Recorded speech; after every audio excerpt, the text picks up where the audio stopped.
You're listening to the Republic Broadcasting Network, because you can handle the truth.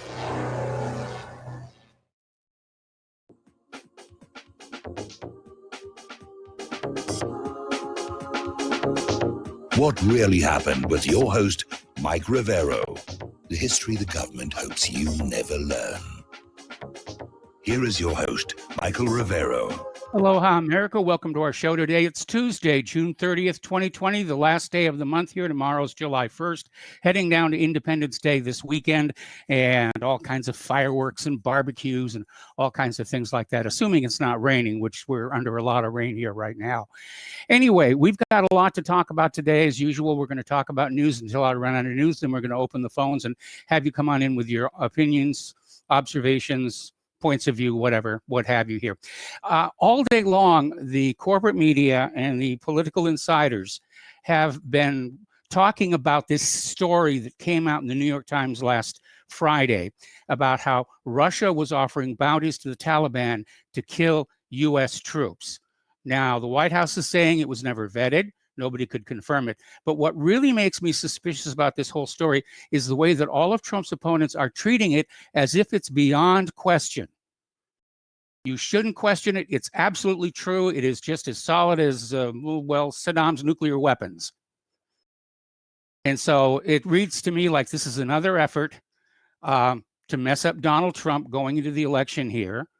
Along with the fact that it's meant to derail the U.S. military pullout from Afghanistan. Now, remember, yesterday when I started the show, I started out saying, I think we're losing these wars.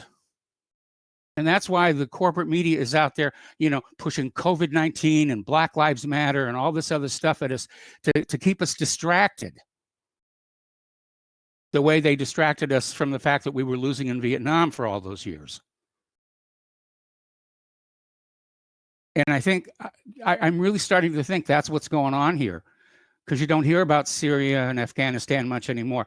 What you do hear about, of course, is the new demons, Russia and China. Russia's bad, Russia's bad, Russia's bad. This is, the latest chapter in Russiagate is what this is. And then there's China's bad, China's bad. I'm getting a bad feeling this is all not working out very well. All righty, so according to Moscow Special Envoy to Afghanistan, this is an obvious lie, and it is there to derail the U.S. pullout from Afghanistan. Okay, now, we've been talking about all these statues that are being pulled down. We're talking about all these monuments that are being pulled down, names being changed. Democrats want John Wayne Airport name changed. They want it to go back to the original name, which was the Orange County Airport. Ooh, that's inspiring here. And they say because the iconic actor held white supremacist, anti-LGBT and anti-Indigenous views here. Now, Trump is defending John Wayne after Democrats call for his name for saying, quote, I believe in white supremacy, end quote. This was supposedly in a 1971 interview in Playboy magazine. So I did something that a lot of our corporate media don't bother doing. I hunted down the original interview to see what I was saying here. This is where that line comes from about white supremacy. With a lot of blacks, there's quite a bit of resentment along with their descent, and possibly rightfully so. But we can't all of a sudden get down on our knees and turn everything over to the leadership of the blacks. I believe in white supremacy until the blacks are educated to a point of responsibility. That's the whole sentence from which they clipped out the one part they wanted. Wayne went on to say, I don't believe in giving authority in positions of leadership and judgment to irresponsible people. And the Playboy interviewer was definitely pushing on him to try and say something a little bit more here. And he basically, John Wayne says, the problem is we can't push the blacks along if they don't have the basic skills. And they've got to get the education to have the same skills as everybody else if they expect the same outcome here. And he went on to remind everybody that he directed 2 motion pictures, Green Beret and the Alamo, and he had the correct number of blacks in the Green Berets. He had a black slave who's based on a real historical character in the Alamo. He says, but I don't go looking for positions just to say I need to put a black person in here. So Playboy finally ended up saying, can blacks be integrated into the film industry if they're denied training and education? Wayne said, it's just as hard for a white man to get a card in the Hollywood craft unions. And I can tell you from personal experience, he was absolutely correct. There's no royal road to getting in the unions unless your family's been in the unions for a long time. Now, here's a good example, a counterexample of what Wayne was talking about. UCLA students are basically demanding that one of their professors postpone examinations as a show of solidarity with people of color and then give automatic passing grades to all blacks. Now, it sounds good. And for those black students who weren't very studious, you know, it's definitely a positive thing here. But it illustrates John Wayne's point that a lot of times you're dealing with, you know, people of color, whether it's black or Hispanic, who don't have the background and training to be moving into these positions through the choices they themselves had made in their life. And the obvious example is to look at people like Booker T. Washington, Carver, Bill Cosby, despite recent events, who went out and made something of themselves. And I'm sure that they would rather be known for having accomplished something than simply saying, oh, well, they were put in that position because they were black. They needed a black hire for the quota system. So out at UCLA, they no longer want to give away the grades based on academic performance, but based on your skin color. What was it that Martin Luther King said about skin color? I have a dream that people are judged by their character. Well, we need to keep that going here. All righty. There is a new social media app called Parler, P-A-R-L-E-R. And apparently it is promising censorship-free communication. And apparently Trump and his supporters are switching on over to it. And it's taking off. It's been on kind of the fringes of social media for a while. And now all of a sudden it's the hottest thing since Twitter. And you may have some trouble signing up for it. I did. There's still some problems with the code here. But once I can get on in, yeah, I'm going to switch over to that. I'm going to switch over to any media that is not controlling my words. Absolutely here. All right. Joe Biden is hiding in his basement still. Actually, he came out for a press conference today, and he didn't do too bad. He didn't do too bad. He didn't have any of the real whoppers that people are looking for. But Obama is basically admitting it, that the riots and protests that we're seeing in the streets of America are designed to get Joe Biden elected. Because everything that's happening, the statues that are coming down and the defacing of monuments and everything, it's all somehow Donald Trump's fault. So, what a mess this is. Anyway, over in New York City in Washington Square Park, the famed George Washington statues have been doused with red paint. Part of the iconic arch in Greenwich Village's Washington Square Park. I've seen that arch. I mean, up close and personal. All righty. The news has been filled with reports about Black Lives Matter supporters vandalizing and tearing down statues of slave traders, slave owners, and anyone who they perceive as having historically been involved with slavery. Now, in Bristol, England, a statue of the slave trader Edward Colston was pulled down and thrown into the harbor. In Belgium, statues of King Leopold were defaced. Now, the actions have caused some local authorities to consider whether all statues perceived as offending current sensibilities should be removed. There is a problem with that. We live in a culture where everybody strives to be offended. You can't please everybody. No matter what you do, somebody somewhere is not going to like it. And if you start tearing down our civilization because somebody 5,000 miles away finds it offensive, we won't have a civilization. I have a question for all of you. Right now, the big issue, of course, is, slavery this and slavery that. And we've been talking about how founding fathers and various others throughout history who seem to be moral, intelligent, altruistic human beings could go along with slavery. What induced them to think slavery was okay?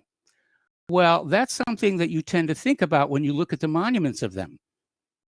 You look up there and you see this person like Thomas Jefferson. And, you know, you remember that he wrote the Declaration of Independence, and he had input into the Constitution. He was one of the presidents of the early United States of America, but he also owned slaves. Apparently, he took good care of them too, but he owned slaves.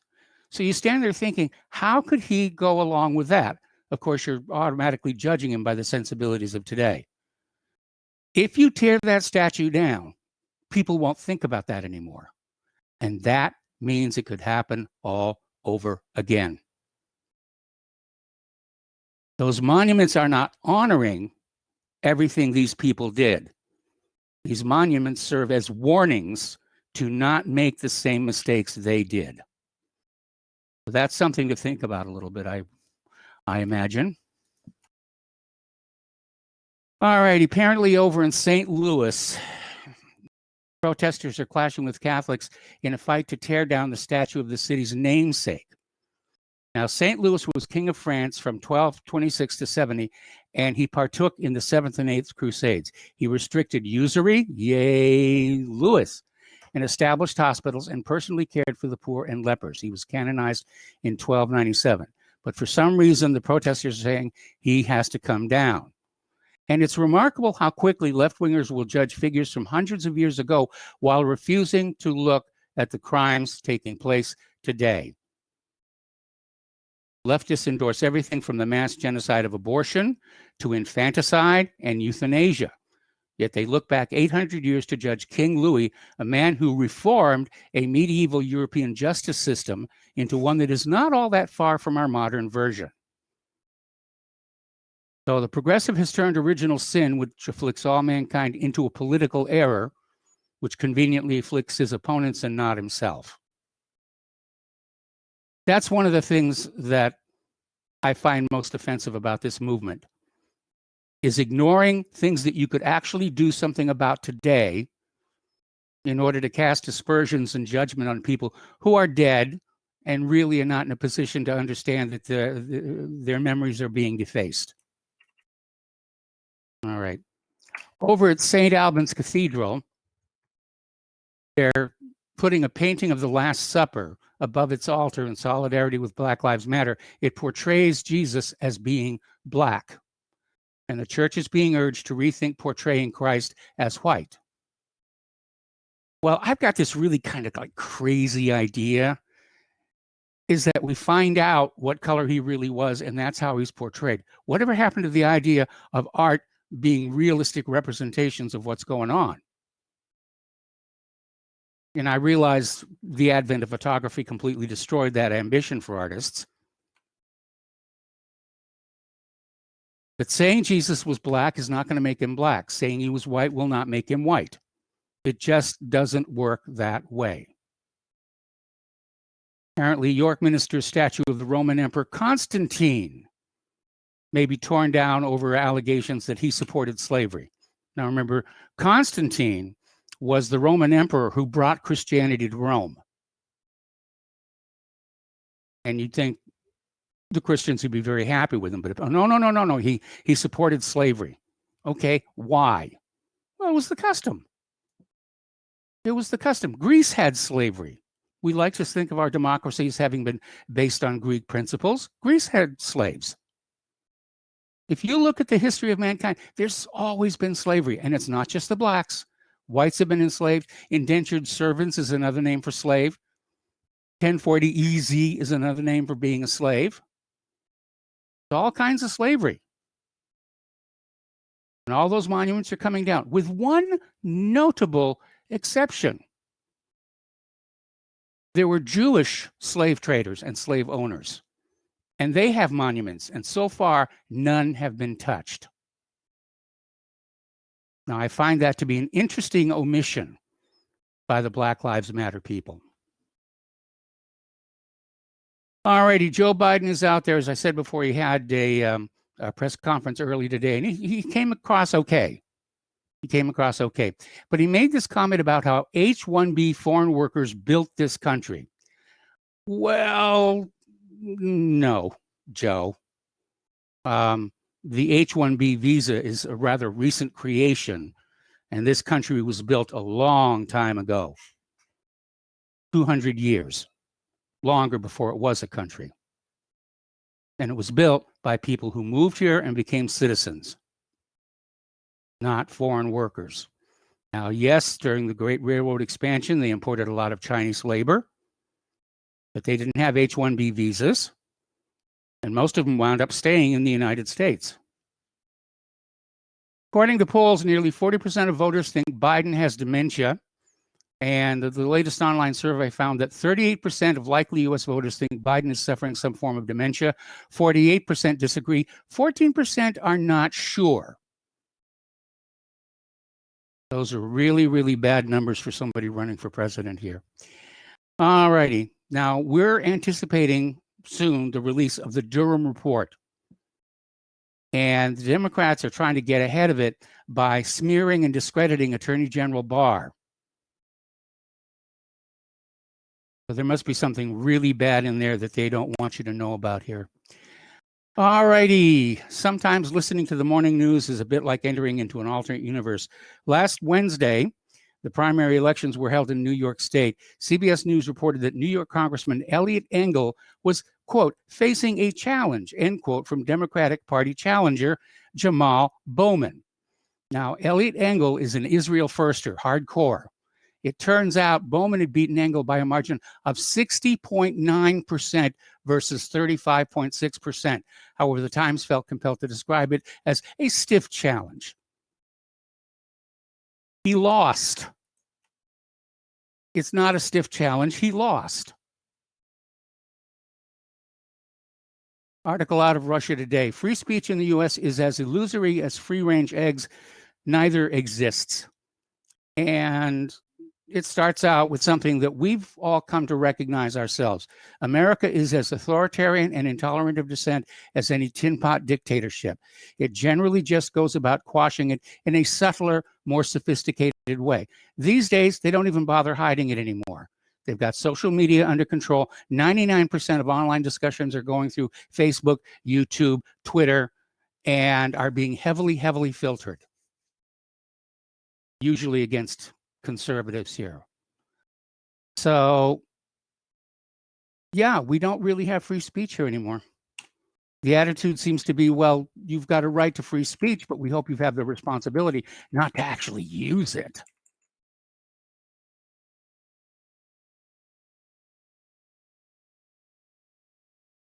Okay.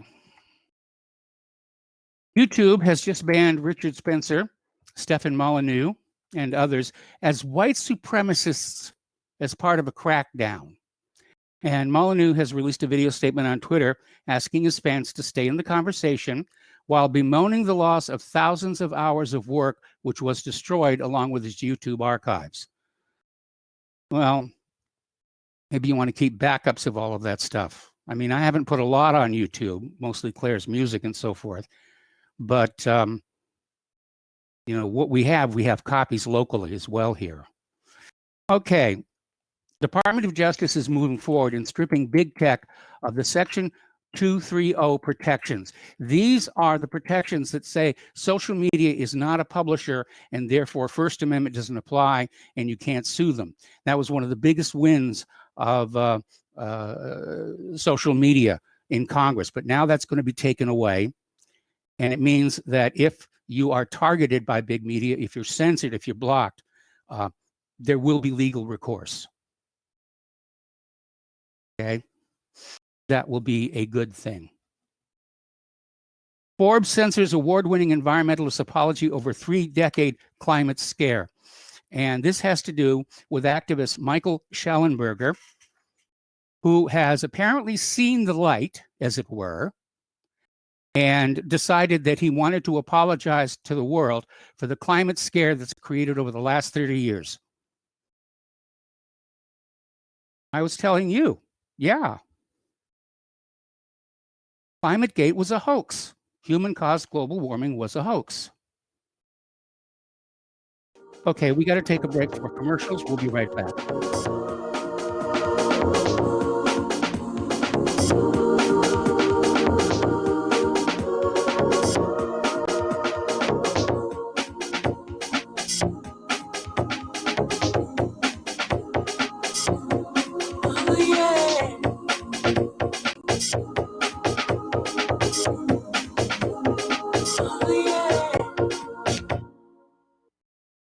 It's happening, ladies and gentlemen. We here at RBN are working with Front Sight Firearms Training Institute to bring our audience the best in combat, tactical, and defensive firearms training. Whether you're a private citizen who is new to firearms or you have a concealed weapon permit and want a level of training that surpasses what you've received from your local gun range, Front Sight provides priceless education and skills taught by seasoned law enforcement, military, and private citizen instructors to levels that far exceed law enforcement and military standard. With nearly 1 million responsible citizens trained from every town, city, and state from across the United States, Front Sight has bolstered the Patriot movement to a whole new level. Contact Dan Sutterfield by phone at 573-762-2356 or 573-465-2356 or shoot him an email at domedan, DOMEDAN @hotmail.com. This is a limited time opportunity. Don't miss it.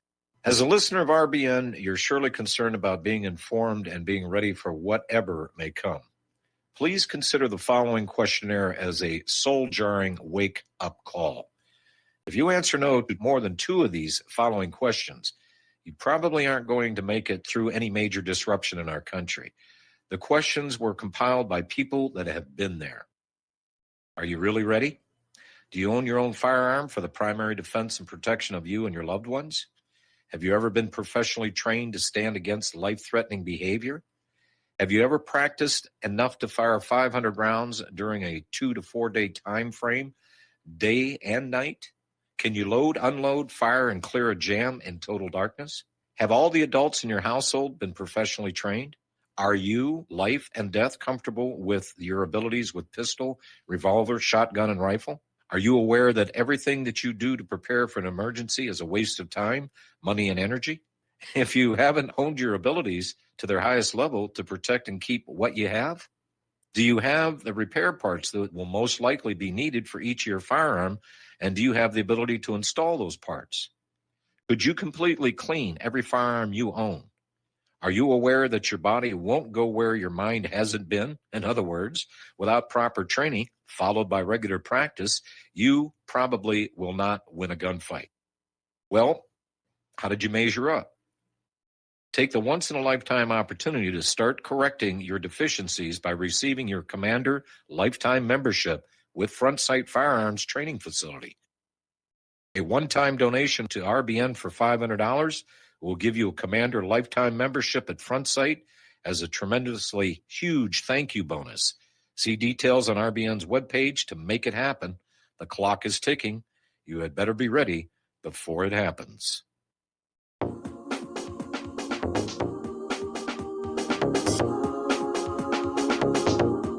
What really happened with your host, Mike Rivero. You're listening to the Republic Broadcasting Network. Here is your host, Michael Rivero.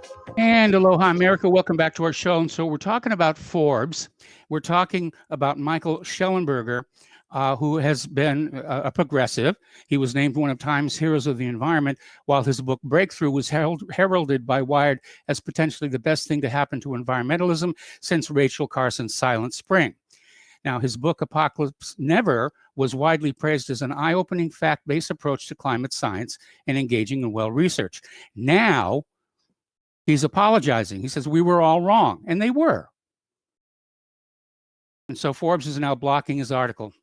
Well, because Forbes, along with the rest of the corporate media, they went right along with this whole ClimateGate scare. Human-caused global warming, it's all your fault. You must give up your high lifestyle to lower carbon dioxide. How about planting more plants to eat that carbon dioxide? What are you, some kind of a radical? Dangerous? All right, let's talk about COVID-19, the distractor du jour, as it were. Lockdowns are back in some states. Apparently, I think it's like 12 states now have sort of backed off their relaxation, and they're locking down yet again for what's called the second wave of the pandemic. And I think it was a bad move. They've handled this very, very badly. I think this idea of lockdown, yes, we're going along with it, the lockdown, and then we're going to start relaxing. Oh, good, we can get back to normal. We start getting back to normal, and all of a sudden they say, nope, got to got to lock down again. That's going to anger a lot of people. The governor of Arizona has ordered bars, gyms, water parks, and theaters to close for at least 30 days to curb the spread of COVID-19. Arizona Governor Doug Ducey on Monday ordered all of these closures for 30 days to stop the spread of coronavirus. Now, here's where I'm starting to scratch my head and say, what's going on here? Because I think the scare factor for the original COVID-19 has kind of worn off.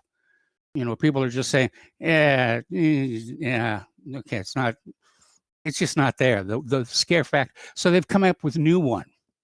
Okay, they're saying there's a new strain of COVID-19. It's a mutated form, and it's 10 times more infectious because its viral spike proteins don't break as easily in the body. Booga, booga, booga, booga. Be afraid. Be afraid. The World Health Organization warns the worst is yet to come as coronavirus global death toll climbs past 500,000 people on a planet with 4.5 billion human beings. Another warning to prepare for food shortages. Meat processing plants are hotspots for COVID-19.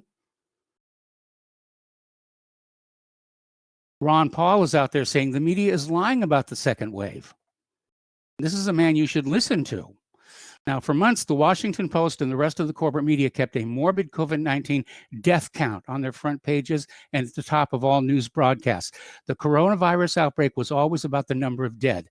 The narrative was intended to boost governors like Cuomo in New York and Whitmer in Michigan, who turned their states authoritarian under the false notion that destroying people's jobs, freedom, and lives would somehow keep a virus from doing what viruses always do, spread through a population until eventually losing strength and dying out. The death count was always the headline. And here's where it gets a little bit more interesting, because according to this article that came out of Blacklisted News, tens of thousands of coronavirus tests have been double counted, according to officials. This was over in England. And this is where they're getting the high numbers. They're counting the tests over and over and over again. More than 1,000 inmates at California's San Quentin prison now have coronavirus. More than a third of the entire facility's population are now ill. The number jumped from 823 on Sunday to 1,015 on Monday, a 22% increase. There have been 973 new cases in the prison in the last 14 days. The prison has by far the highest number of cases out of all of California's correctional facilities. Now, as if all of that wasn't scary enough, they've come up with a new one.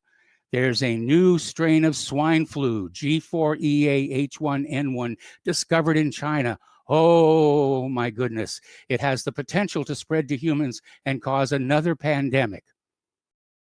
And experts from the Chinese Academy of Sciences say pigs are a key intermediate host or mixing vessel for viruses spreading from wild animals into humans. That part is definitely true. That is definitely true. A lot of these new viruses coming out are recombinants. Back in 2009, when we were dealing with that flu, I used to call it the when pigs fly flu because it was a flu virus made out of human, porcine, and avian DNA, when pigs fly. So they've got a new one out there to wave at us, to wag at us. Wag the virus. There's an idea for a movie here. Okay, let's talk about the economic news now. We have long advocated here at RBN the ownership and possession of precious metals. We have also advocated being very careful who you are doing business with. And apparently there is a new scandal in China involving 83 tons of fake gold bars. These are bars that are actually minted out of copper and then plated with gold. And apparently these bars have been pledged as loan collateral, and they're rehypothecated, meaning multiple creditors have claims on this material. Okay, we got to take a break for commercials, and we'll be right back.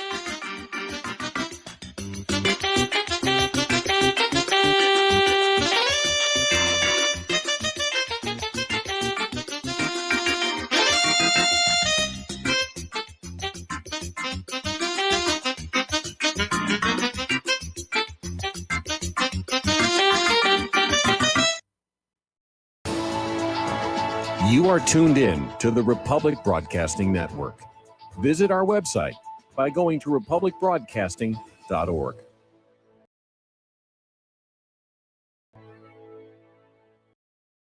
The Republic Broadcasting Network late night premiere show The Red Pill Hardcore is hosted by activists that want to hear from you, the listeners. So that you can get involved in the activism, please call in at 800-313-9443 at 10 p.m. to enter the discussion. To book yourself as a guest, call our studio at 202-657-5715 or contact RBN staff. Remember, keep it real and take the red pill. Is the Second Amendment your line in the sand? Is the United States Constitution important to you? Are you worried about gun confiscation? You need to join us for free at gunconfiscation.com. At gunconfiscation.com, you will meet like-minded patriots, get the latest Second Amendment news, and find anything you need to prepare for gun confiscation. Visit gunconfiscation.com today. That's gunconfiscation.com. Which side are you on? Corporate media dominates the American opinion. Finding independent voices that counter this avalanche is becoming increasingly difficult. With the endless corruption running rampant throughout our government, independent voices are needed more than ever to battle the offensive against our freedoms and liberties. As a listener of RBN, no one understands this concept better than you. Now it's up to you to do your part. The time has come for you to take action and begin broadcasting the truth to hundreds or thousands of people every month. Sound impossible? Quite the contrary. With pointed slogans from LibertyStickers.com, you can reach countless sleeping Americans unaware that they live in a real-life wonderland. LibertyStickers.com has a huge inventory of political bumper stickers and messages that reflect the truth about our government, our politicians, and the future of America. With so many in stock, there's one perfect for you. Visit us today at LibertyStickers.com. Again, that's LibertyStickers.com. Do your part. Your voice is important. Let it be heard. Extend your life with Extendovite. After about a month of Extendovite, I don't know what it is about the circulation factor. I was able to increase the weight, increase the amount of sets I could do. It has to do with the oxygen getting to the blood. You should market this as an athletic performance. And I don't change anything about my diet or anything. I just thought, what the hell is in this stuff? This is amazing. Bilberry extract is got something called resveratrol in it, which is the same stuff that you get from red wine. It's also good for eyesight. And I was reading that the Royal Air Force during World War II would give their pilots bilberry jam so they could have better night vision stuff. This is amazing. To order, call 1-877-928-8822. That's 1-877-928-8822, or visit our website at heartdrop.com. Extend your life with Extendovite. When all this twisted steel was swept away, did these remaining holes reveal what's really happened? What really Welcome back to our show. Here we're going to talk about the international news now for a little bit. Brussels has summoned Venezuela's ambassador to the EU after Maduro expels the bloc's envoy. Apparently, Monday, Caracas ordered European Union Ambassador to Venezuela, Isabel Brilhante Pedrosa, to leave the country within 72 hours, with the move coming hours after Brussels slapped sanctions on 11 Venezuelan officials. Now, the EU will summon Venezuela's ambassador to the bloc in protest at President Maduro's decision to expel Brussels' top diplomat to the Latin American nation. We're going to summon Maduro's ambassador to the European institutions today, and from there, we'll see what measures will be taken. Okay, Chinese President Xi Jinping has signed the national security law for Hong Kong. And this is the law that is going to bring Hong Kong supposedly more in line with mainland China. The people of Hong Kong are not at all happy about it. And of course, the status of Hong Kong has been kind of fuzzy ever since the British lease expired, with Hong Kong taking the attitude they're an autonomous region and Beijing saying, no, you're still part of our country here. Over in Kashmir, the Muslims are concerned about moves by the Indian population to try and bring about a demographic shift And social media platforms are filled with angry posts from people who got their newly issued domicile resident certificates. And many in the Muslim majority Kashmir believe India has a larger scheme to change the demography of the region. Up to 25,000 people have been granted domicile certificates in Indian-controlled Kashmir since May. The certificate is equal to citizenship. It entitles a person to residency and jobs in the region, which until last year was only reserved for the local population. All right, story that's coming on out of Press TV. The U.S. and its allies are the ones leading an arms race in the Middle East, not Iran. Kevin Barrett, author, journalist, radio host with a PhD in Islamic and Arabic Studies, made the remarks in an interview with Press TV Monday after U.S. Special Representative for Iran Brian Hook said that lifting the arms embargo on Iran will trigger an arms race in the Middle East. Speaking at a joint news conference with Saudi Minister of State for Foreign Affairs Adel Al-Jubeir in Riyadh on Monday, Hook said lifting the ban would only embolden Iran and destabilize the region. That's not an outcome that the UN Security Council can accept. The Council's mandate is clear: to maintain international peace and security, as long as everybody does what the United States tells them to do here. Over in Yemen, and my hat is off to those people of Yemen who have withstood this Saudi proxy war for all this time here. But apparently the Yemeni forces have scored a major territorial gain in Bada and Marib provinces. And the spokesman for the Yemeni armed forces say the country's troops, supported by allied fighters from popular committees, have managed to wrest control over large swaths of land in the central provinces of al-Baida and Marib, following fierce clashes with Saudi-sponsored militiamen loyal to former President Abd Rabbu Mansur Hadi. Now, speaking at a press conference in the Yemeni capital city of Sana'a on Monday, Brigadier General Yahi Sari highlighted that 400 square kilometers of land in the two provinces had been liberated during the operation. All righty. Tomorrow is the day when something is supposed to happen over in Israel and Palestine and the West Bank. And apparently there's an expectation there will be protests condemning the Israeli plan to annex parts of the West Bank. And they're set to take place in the U.S. and Europe on the same day Prime Minister Benjamin Netanyahu plans to begin the process, which is tomorrow. The demonstrations will be held in Chicago, San Diego, Brooklyn, Los Angeles, and San Francisco. Other Western cities will also witness similar protests, including Toronto, Madrid, and Valencia. Students for Justice in Palestine, the Jewish Voice for Peace, and American Muslims for Palestine are among the pro-Palestinian groups organizing the protests. The Samadoun Palestinian Prisoner Solidarity Network, one of the organizers, urged direct actions and popular mobilizations in Palestinian refugee camps, cities, and villages, and professed loyalty to the martyrs in its call for the events. So Israel's going to grab a big chunk of somebody else's land again. And here's an article that I just found very, very difficult to believe here. Well, it's not that difficult to believe, but I find it rather shocking. This came out of the Times of Israel. Apparently, the United States Supreme Court released a decision yesterday in a case about NGOs, HIV/AIDS funding, and prostitution that would force U.S. aid recipients to comply with American policy on Israel. In other words, if you want the money, you agree with everything we say about Israel. Foreign nonprofits must hew to U.S. government dictates to receive the money, the High Court ruled.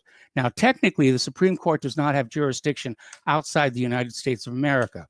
But it's basically, they said, it's legal for us to withhold all that money we promised them unless they do what we tell them, which, of course, is always the string attached to any U.S. funding. I would not be surprised if some of these NGOs just told the United States to go jump in a creek, that they'll make do without the money. Netanyahu, meanwhile, is warning Bashar al-Assad not to ally with Iran's Ayatollahs and drops hints that Israeli ops in Syria will continue. And let's see, flash flood watch has been extended. Ooh, thrills. U.S.-Iran confrontation in Lebanon, countermeasures and escalation. It's just going to take one spark for that entire region to just really blow up here.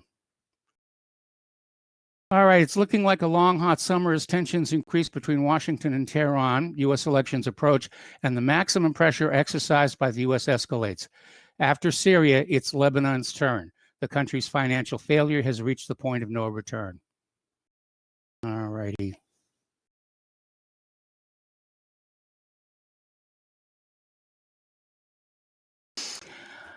The Golden State Killer, as expected, went into court today and pled guilty to 13 murders and another 13 kidnappings. I remember when he was at large, and just everybody was scared of, who was this guy? And they finally caught him, and he will be, of course, be spending the rest of his life in jail. So let's do a couple of little first of all, we're going to open the phone lines now. If you want to call, just call on in. A couple of science stories here. Claire got really excited about this one. It's raining gems. They have confirmed scientifically that, believe it or not, diamond dust falls out of the sky on Neptune and Uranus, and they finally figured out what's going on with the atmosphere and how the physics are working. And Neptune and Uranus are called ice giants, but ice here refers to a hot, slushy fluid of materials like water, ammonia, and methane over an Earth-sized rocky core, and below lighter gases like hydrogen and helium. And I would speculate that what's going on is that they've got all this methane with all this carbon, and as it descends lower into the atmosphere, it comes under enough pressure to metal bond, which is basically what a diamond is metal bonded carbon. Well, I had to tell Claire, no, our Hyundai won't reach Uranus and Neptune. She was very, very disappointed here. Okay, gamma ray explosion on the surface of a hot dead star captured by radio telescopes. This appears to be a rather rare occurrence called a symbiotic nova, which happens with double star systems with a red giant star emitting material towards a white dwarf, a process which eventually leads to a bright outburst as the red giant is no longer able to hold itself together. And they're considered quite rare and exceptional. Now, the problem with the gamma ray burst, of course, is that it's lethal to star systems around it. And it was rather interesting. We were watching this program on the Science Channel last night about Earth's voyage through space, talking about, well, you've got the Earth's rotation, then you've got precession, then you've got the changing orbit around the sun, which leads to the ice ages. Then you've got the sun traveling through the Milky Way, dragging the solar system with it. Other galaxies coming in to hit the Milky Way, and just, where are we ultimately going to wind up here? And they were talking about the fact that there seems to be some evidence there was a nearby gamma ray burst very early in the lifespan of planet Earth, which resulted in the near extinction of all life on Earth. You'd have to be pretty deep in the ocean for those gamma rays not to get you. All righty, let's take a look here. Rush Limbaugh is out there with a comment about Joe Biden saying Biden doesn't have anything. The only thing Biden has going for him is he's not Trump. Okay, we're going to grab a phone call now from Arjun in New Jersey. Hello, Arjun. Welcome to the show. What's on your mind? Thank you, Mike. And you were mentioning Biden. Like I will talk about like wars of China, but yes. You were mentioning that Biden was saying that H-1B guys, like they built it up the country. It could be just because they can grab like the Indian votes, but that's just my perspective. Wars of China, Sun Tzu wrote like this book, like Art of War. We all know this. Now the thing is that he writes in this book that to fight and conquer all in your battles is not supreme excellence. Supreme excellence consists in breaking the enemy's resistance without fighting. Yes. So the thing is that in 90s, China acquired nuclear weapon, did nuclear tests in 1964, and it attacked Russia. It had disputes. So China has boundaries with close to 13 countries, and it has land disputes with 23 nations currently. In 1968, it went ahead and it attacked Russia, and Russia's killed 800 Chinese. Russia's around 64 of these Russian guys died.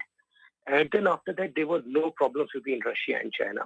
So they were like really good. They are really good neighbors, and China doesn't bother with Russia anymore. Now there used to be a country called Tibet. It used to be like it is in China right now, but in 1950s and 1960s, Dalai Lama actually moved from Tibet, and he actually took like refuge in India. And so what they did, like they took all the people who were in Tibet and moved them in the China's mainland, and brought the people from China into Tibet, so nobody can actually produce any revolution. Then what happened, like recently China has built a CPEC, which is called China-Pakistan Economic Corridor. Yeah. And now Pakistan doesn't have any money, so it cannot, it cannot pay even the interest, let alone the principal. And even for the interest, it asks more money for China, and so that's why what they do is like they will actually target the poor countries, and they will give them so much of debt, and the things that like then they will use their military bases. Similar thing they have done with Sri Lanka also, one of the Navy port in Sri Lanka. Now they paid like $70,000 every day to the Prime Minister of Nepal. His name is Oli. And they have bought like all the politicians there. So right now what they do, and they show that like Himalaya is in China right now. And what they do is like they go into the villages of these Nepal, and they will just stand on the top of the jeep that they come with, and they will say you are all like Chinese citizens right now, and they will take the whole village like that. Now the things are like there are 5 to 6 future wars of China. One is unification of Taiwan, which is between 2020 and 2025. That's their objective. Then there is reconquest of southern Tibet, which is 2035 to 2040. Reconquest of Spratly Island, which is 2025 to 2030. Reconquest of Diaoyu Islands. These are actually Senkaku Islands, which are actually in Japan. Now, China says that these islands are actually mine, but it is Japan's, like it is actually Japan's island, but they say that they will conquer it in 2040 to 2045. Now, unification of Outer Mongolia 2045 to 2050, and taking back the land lost to Russia 2055 to 2060. Now, I think they are putting like Russia in the end, because I think like Russia is a superpower and they will kick their ass really good, and they are thinking that Russia might collapse by the end. So the thing is that like what I want to say is that everything is not U.S. government's fault.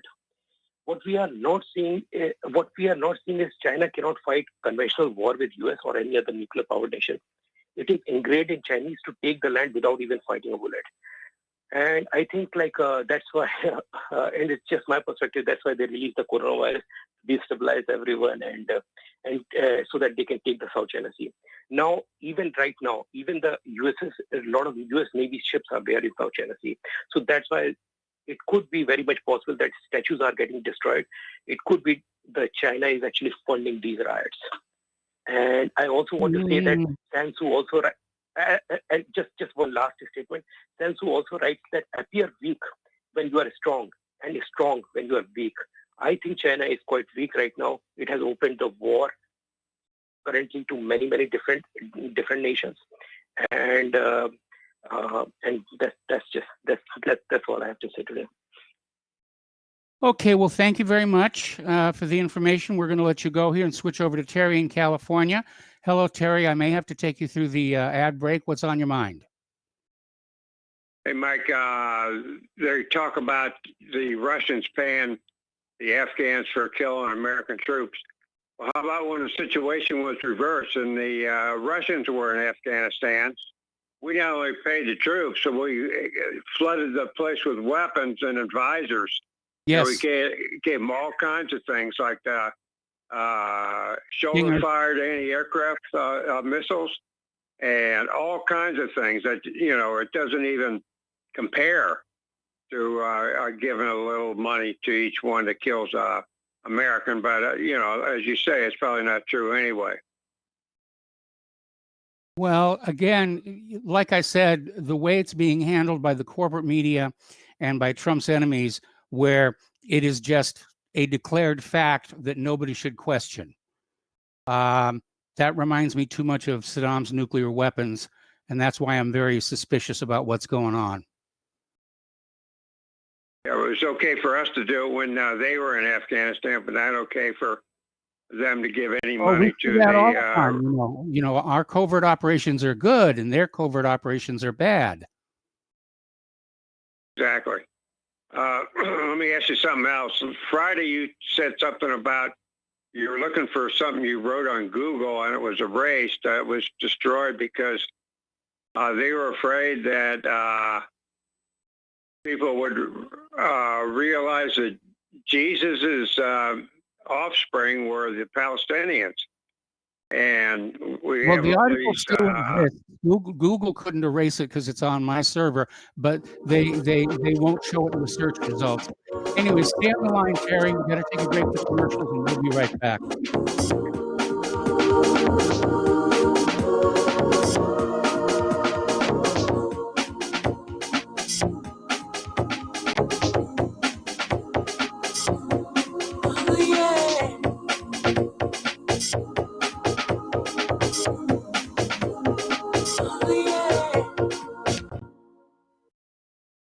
Homeowners, if your lender has gone out of business or sold your transaction to another lender or servicer, you may be the victim of a wrongful foreclosure, resulting in the loss of your home. If you've already lost your home, are in foreclosure, or even in good standing, you can challenge the mortgage transaction's illegal issue, and your property can be restored to you, and your foreclosure can be stopped or reversed, and the mortgage transaction declared unenforceable. State laws, U.S. title codes, the Uniform Commercial Codes, and U.S. Supreme Court rulings have upheld that defective mortgage documentations can reverse or stop foreclosures and enforce property title claims in favor of the homeowner. We are having successes in stopping the process of foreclosure, the enforcement of the foreclosure judgments, the sale of property, and evictions after the sale. We are not attorneys, and we don't give legal advice. We are a professional team of legal researchers, providing forensic mortgage audits and expert witnesses. We have the knowledge to produce the evidence and enforce laws regarding your legal issues. We've been in business for 12 years without a complaint. Consultations are free, and we provide a free title search to confirm if your mortgage has legal defects. Please call 855-253-3748. 855, the number 2, keep it today.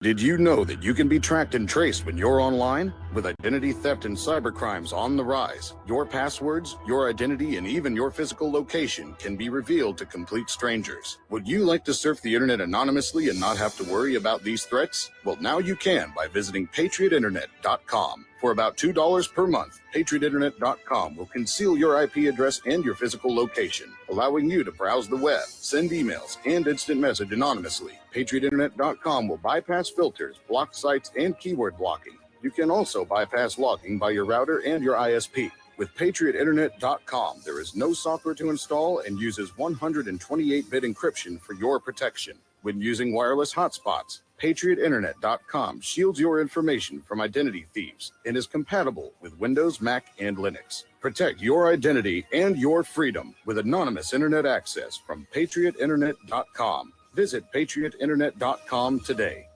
What would you say if I told you we have a new tool that will increase production and lower maintenance costs for your meat processing company? And it would pay for itself in just 6 weeks. When pigs fly! The new EaseOff Model EZ4 replaces old spring-style carcass droppers and is faster, safer, and more reliable. The EaseOff lowers or lifts 1,000 pounds to or from your rail automatically using our remote control. Sounds expensive. Can I afford it? Can you afford not to try the EaseOff? It installs fast with just 3 bolts in place of your current dropper. The effortless operation will reduce fatigue and injuries, speed up your line, eliminate downtime, and increase profit. How can I order my EaseOff? Go to easeoff.com, EAZEOFF.com, and hurry because we are offering $200 off on the new EZ4 for a limited time. Easeoff.com. We make pigs fly. Cows too. EaseOff LLC, Summersville, Missouri, 417-932-6419. We the people, in order to form a more perfect union, establish justice, ensure domestic tranquility, provide for the common defense, promote the general welfare, and secure the blessings of liberty. Welcome back to our show. Here we're talking with Terry in California. And Terry, did you have anything else to share with us? No, just one last comment. I think they were afraid that maybe the Zionist Christians would read some of your stuff and maybe have second thoughts about supporting Israel. Anyway, that's all I got, Mike. Thank you. All right. Well, thanks an awful lot. We're going to switch over to Peter in Los Angeles. Hello, Peter. Welcome to the show. What's on your mind? Hey, Mike. I was going to weigh in a little bit, if I could, on the Russian bounties on U.S. troops thing. Yes. And aside from it being really complete horse crap. Yes. But listen, it's so transparent. It's hard. They have to. They can never truly let there's about to be that report coming out by that Durham or whatever's report, and so it resurrects Russia Gate one more time. Yes. It gets them in ill favor one more time. It feeds the war agenda. It makes them seem less the liar. I mean, Russians are bad. Maybe we weren't quite so bad right about the first time, but we were right that they were bad. I mean, it's just so it's ridiculous. And the fact that the Democrats and the press are piling in on this, and to some extent, you can see the intelligence agencies are. They're not. Oh, they're yeah. not There's no being question. Yeah, but why? Because they were participants in Russiagate. Couldn't have happened without them. So there's, it's just it's clearly crap, and it's emblematic. It's a great test case of exactly how American politics and American agenda-driven media goes nowadays. Yeah, it is a good example. The thing is, it's also very heavy-handed and obvious, at least to me. And maybe that's my cynicism coming on out. But the instant I saw the article in the Times on Friday, and I said, no, there's something, it doesn't pass the smell test. Yeah, well, Mike, you've got a pretty, your nose is pretty attuned to that. I mean, let's face it, as are most of the, because of you, a lot of ways, a lot of the listeners. But it's becoming pretty obvious to everybody now. Yes. And it's just the fact that in my own household, they still believe Russiagate. My wife is so polemic that she believes that whole thing. All she does is listen to Rachel Maddow, and you know what? If you listen to Rachel Maddow, that's all you're going to know. Yep. So it is what it is. But anybody with any sense at all, would know that it's just crap. It really is. But, all right. Well, listen, Peter. Do you want to be held over? Yeah, if I could. I just want to. All right. Stay on the line here. We're going to put you on hold for station identification, and we'll be right back.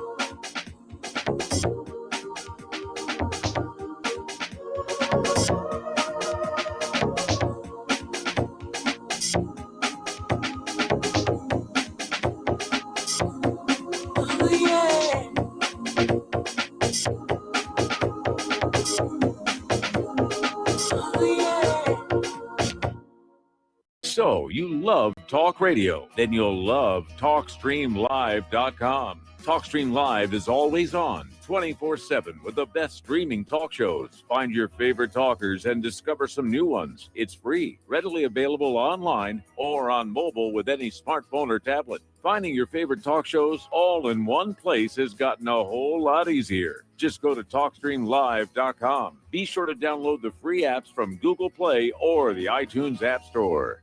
The Republic Broadcasting Network late night premiere show, The Red Pill Hardcore, is hosted by activists that want to hear from you, the listeners. So that you can get involved in the activism, please call in at 800-313-9443. at 10 p.m. To enter the discussion, to book your slot as a guest, call our studio at 202-657-5715 or contact RBN staff. Remember, keep it real and take the red pill. You're listening to Republic Broadcasting Network because you can handle the truth.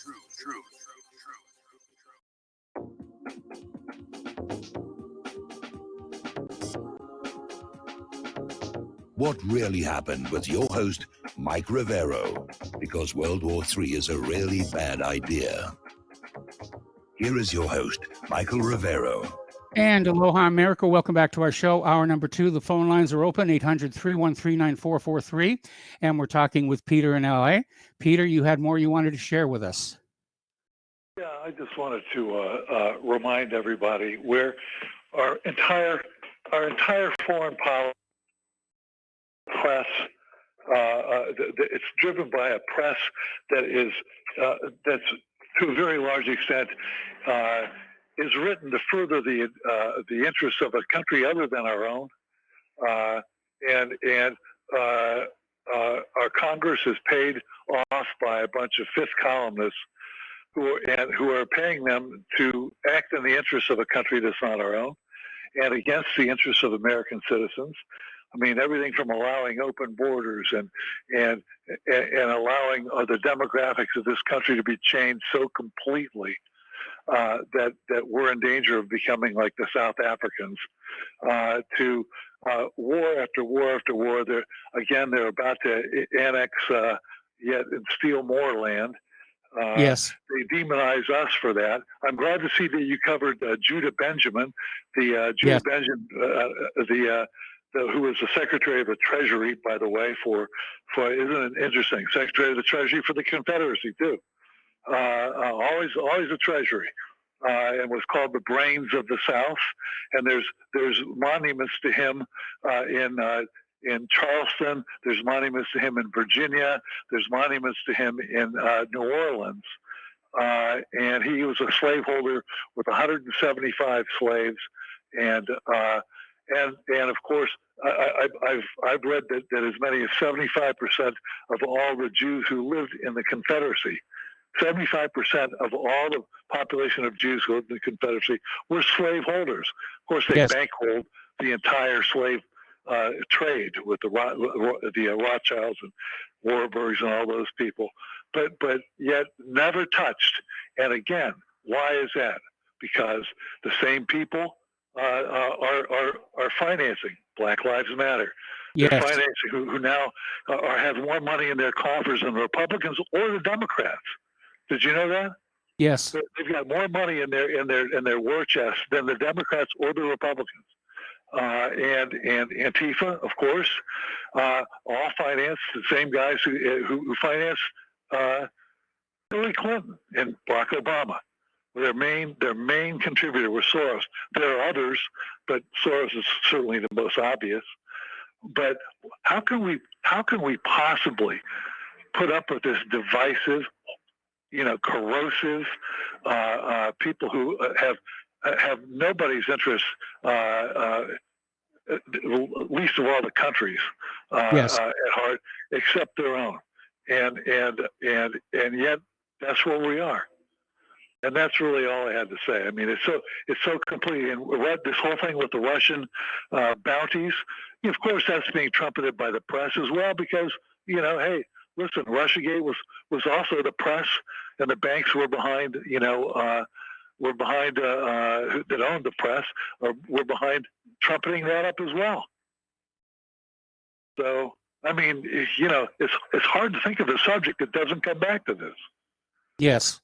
Whatever. I mean, it's overwhelmingly, it really overwhelms the American political system and cultural landscape, and yet nobody's allowed to talk about it. No, nobody's Thank allowed God to for talk you. about it at all. Yeah, thank God for you, Mike. All right. Well, thank you very much for the kind words there. Interestingly enough, there's an article that just appeared in the foreword saying it's time to start taking down the statues of anti-Semites, which I would presume would include people like Henry Ford, who did not get along well with that part of our society. support their enemies. And their enemies are the country's enemies. Yes. And they are the country. For all intents and purposes, they're like your old analogy of Master Blaster. Yes. Remember? Yes. The character in the Mel Gibson, Road Warrior Thunderdome. thing. Thunderdome. Underdome. Yeah. The guy, the idiot, the giant idiot with the cunning little dwarf on top of him. Yes. Well, that's exactly how our country goes. So, and that giant idiot with the dwarf on top would beat the giant would beat himself to death, and if the dwarf directed it, and that's what the dwarf is directing right now to our body politics. So, anyways, that's it for me, Mike. Thanks for letting me rant. Well, no problem. It was a good rant. We're going to let you go now. The phone lines are completely open, 800-313-9443. And I just found out to my delight that starting tomorrow, Indiana is waiving the fees on their gun permits. So I'm going to go down and get myself legal for, they have a special permit just for target shooters. And so I'm going to get myself one of those. Start hurling some lead somewhere. I can't wait till the weekend. Fireworks. We got fireworks out here. I just hope it isn't raining. All righty. So let's see. Story coming out of more comments about the New York Times. And by the way, if you look at the New York Times article from last Friday, totally anonymous sources, absolutely no corroboration whatsoever. It's just another Russia did it story. Russia's, anonymous intel sources. And of course, the big argument is, did Trump know or not know? And the idea coming from Trump's opponents, and the Democrats and the corporate media is, well, he should have known. And the fact that he didn't know represents a failure on his part. Or if he did know and did nothing, that's a failure on his part. It's just more Trump bashing, more Russia bashing. Now, according to the White House statement, this story never appeared in the presidential daily briefing because there are very high standards that must be met for anything to be in the presidential daily briefing. For one thing, all the intelligence agencies have to agree. And apparently there was some dissent out there saying that, no, we're not really sure. And let's be very honest, bad things happen in war. And it wouldn't be the first time that bounties were being offered for the enemy. I remember there was a campground up by Lake Arrowhead in Southern California that I used to frequent. And in the large rocks, there are these grinding bowls that were used to grind corn into corn flour to make bread with. And they're a remnant of a tribe called the Serrano, which means peaceful Indian. We don't know what they call themselves because the city of San Bernardino put a bounty on them. Literally. If you brought in their 2 ears, you got $75. So it does happen. Okay, let's see. We have a caller on the line, Mark in North Carolina. Hello, Mark. Welcome to the show. What's on your mind? Hey there, Mike. Well, for once, I'm going to speak about something else, but this stupid coronavirus. Okay. Yes. This is, again, something they're trying to push, and us, again, they're trying to peddle on us. This is the Russia virus, I guess you could say. I mean, these people are so disgusting. They really believe everything they're going to lie to us about. But I'll tell you what's behind a lot of this garbage, Mike. A lot of the so-called left, not the real populist left, that's basically also being kicked off of YouTube and kicked off of Twitter and all that. But it's the actual so-called, I don't know, they actually have the nerve to call themselves the resistance or anything but the resistance. They're the establishment. Okay. A lot of them, just like the neocons on the Republican side, neoliberals, Democratic side, a lot of people don't realize, well, I think more people are starting to realize now that basically what the neolibs and the neocons are Trotskyites. Yes. They go back to Trotsky. Trotsky was, during the Russian Revolution was probably the most brutal of the communist leaders. His philosophy was continuous revolution, and he wanted to continue and start using the Red Army a lot like the Trotskyites today in our country want to use the U.S. Army to push more and more of his version of communism on the rest of the world, basically starting, I guess, with Europe. And Stalin, for all his faults, Stalin was a nationalist. He didn't want to push it beyond the Soviet border at the time. Okay, he wanted just to, he wanted, to improve Russia. He wanted to bring it back, bring it into the 20th century, which, by the way, he did in the beginning. He actually, a lot of people don't know that he actually outlawed abortion and actually rewarded Russian families for having a lot of kids. Yes. It was one of the awards of the Soviet Union. I didn't know this until recently. I'm finding more and more out because, the internet is so, it's so expansive. And if you really want to find stuff out, you can find stuff out. And what happened is Trotsky, of course, didn't go along with this. So Stalin knew he had to get rid of him. And he finally got him out of the country and then rubbed him out in 1940. He got him rubbed out in Mexico City. These people, these Trotskyites have never forgiven him for that. And I'll tell you something else about Trotsky. Like a lot of these neoliberals and neocons today, he was supported by the big banksters of the time, including Jacob Schiff, who was considered a Rothschild agent at the time. Schiff actually put Trotsky up in an apartment in, I believe, in the Bronx, in New York City, when he was living in New York City, and helped fund bringing Trotsky back into Russia, at the time was the Soviet Union yet, to push his revolution. Okay. This is so. In other words, again, what's happening today is the people who are, I don't know whether they're grandchildren, a great grandchildren, or what, of these Trotskyites are now pushing their agenda. One of them is, of course, Schiff. I believe that Schiff there in California, I believe that clown is probably related to Jacob Schiff. I've been trying to find out. I'm looking it up. It's hard to find out. There's some people say he is, some people that say he isn't. The other one, of course, is Bill Kristol.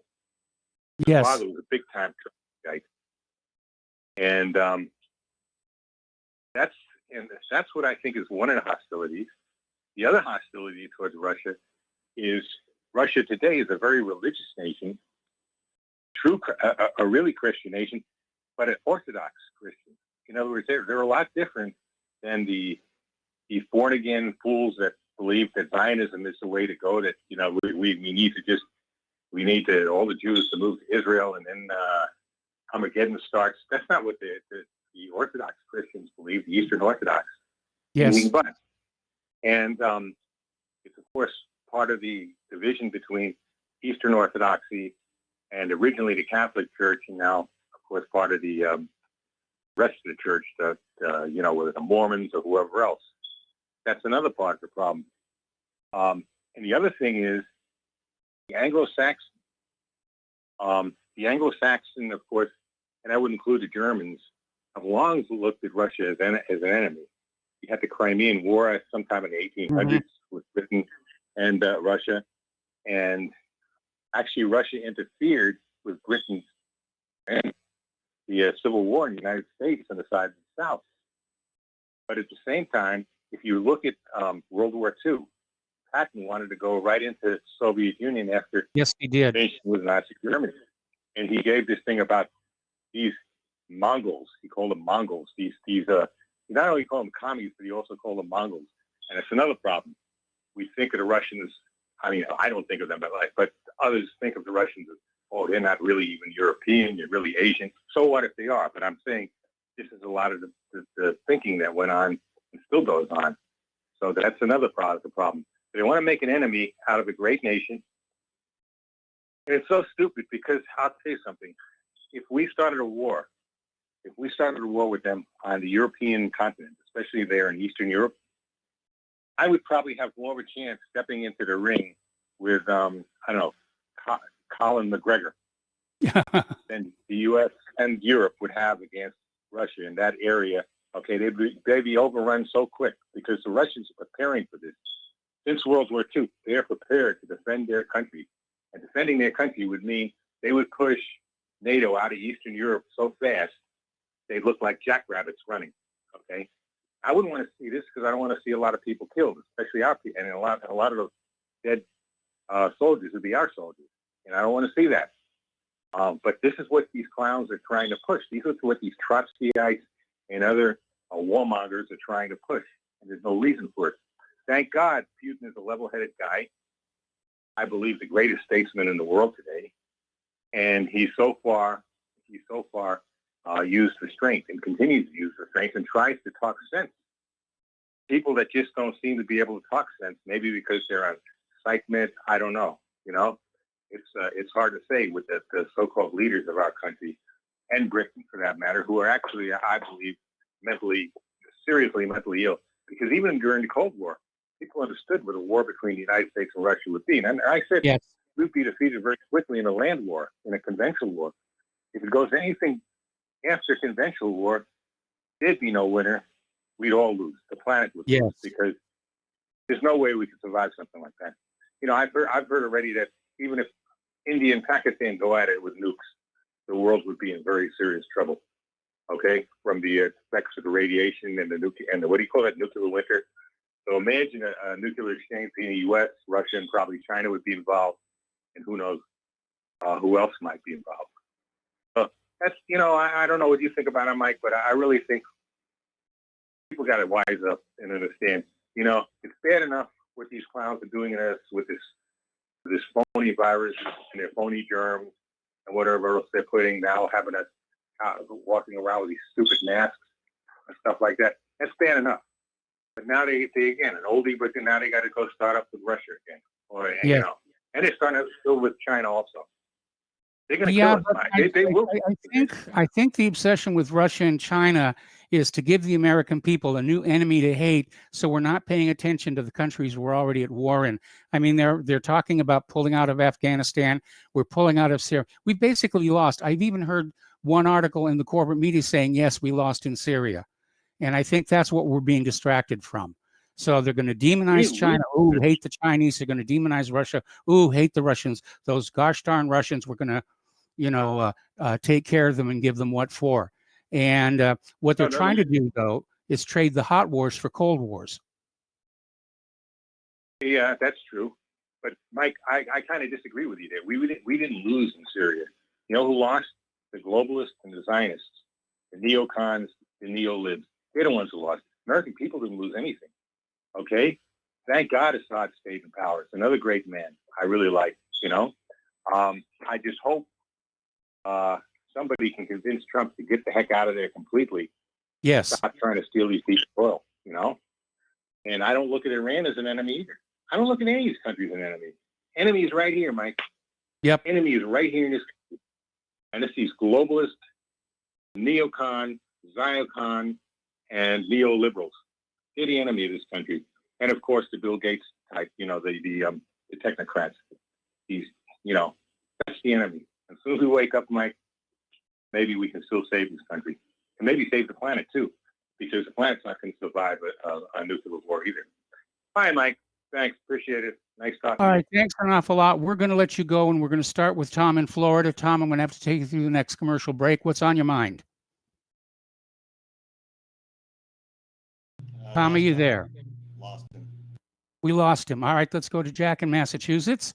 Hello, Jack. Welcome to the show. Hey. What's on your mind? Hey, Mike. Hi, Mike. Yes. Many-year listener, first-time caller. Yes. I wanted to, first of all, welcome you to the mainland. Yes. And I want to compliment you on your RBN spot. Caused me to kick in some few bucks. Thank Years you. I've been listening to it. But anyway, this business with YouTube killing Stefan Monnier, or I'm not sure of the pronunciation. It's kind of upsetting because I've listened to it for a long time, many, many years. And it's just what occurred to me, and I know you have the technical savvy to understand what I'm talking about, is that, and even yourself and RBN and everybody else, I mean, we're so dependent upon this www.whatever domain name services for routing our traffic. I think we really need to get back to a much more of a basic technological relationship with this thing that's called the internet. And I think that people, we need to go back to an IP. In other words, it ought to be like your phone. In other words, if I decide to call you on your telephone, your, whatever extension, area code extension, whatever, Well, and they okay, start Jack. blocking that. Jack, I got to put you on hold. I'm going to put you on hold. Don't hang up. We'll be right back to you after these words from our sponsors.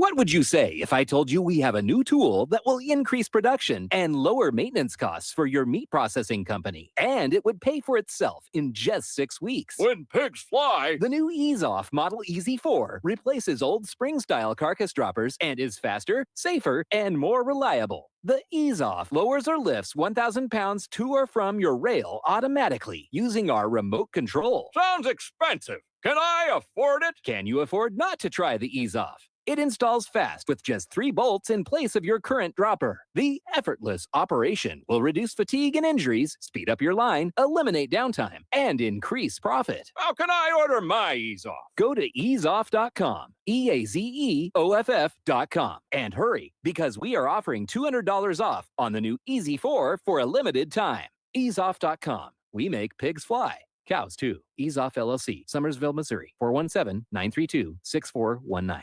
Folks, we're living in a world the likes of which we've never perceived any clearer than we do now. The plan for global governance has been in the works for generations and would have likely been achieved by now, but for the fact that the globalists left open their Achilles heel. With all their tools, Federal Reserve System, fiat currency, no child left behind, and then Common Core education introduced to our schools to dumb us down, vaccines, pharmaceuticals to lobotomize us, GMO foods, insertion of compromised or bought and paid for politicians, judges, mainstream media propaganda, all pieced together like a puzzle designed to ultimately bring the world under submission. But with all their strategy, they forgot one thing: knowledge. And knowledge is power. With knowledge, their bombardment is nullified. Folks, with that, as brilliant and knowledgeable as you've become, among the wisest audience of any radio audience in the world, and you are, I want you to take a moment to reflect and ask yourself, how much of that knowledge did I obtain from Republic Broadcasting Network? How high has my consciousness been raised since I've been a listener? How fast am I now able to discriminate truth from fake news by being a Republic Broadcasting listener?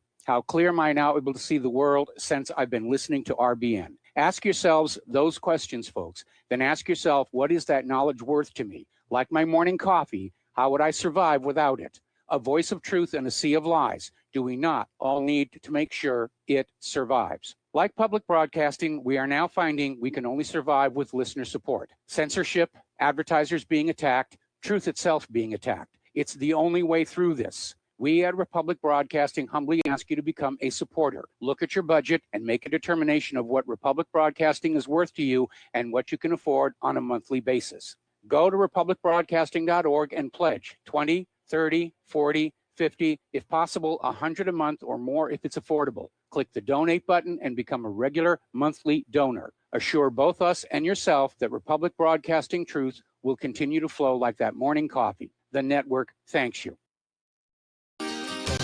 When all this twisted steel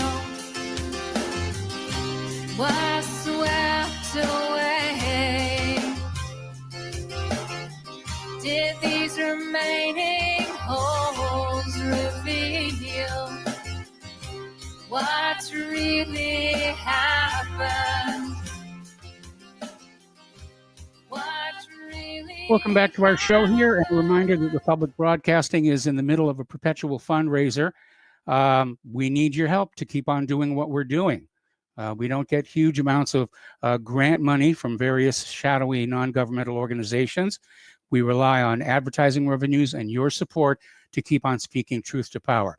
So the postal address where you can send a check, money order, or if you prefer anonymity cash, is Republic Broadcasting Network, 2251 Double Creek Drive, number 302, Round Rock, Texas, 78664. The phone number where you can make a credit or debit card donation is 800-724-2719, extension 3. The network thanks you. Now we're going to go back to Jack in Massachusetts. We were talking about YouTube censorship and all the people being shut down under accusations that they're white supremacists.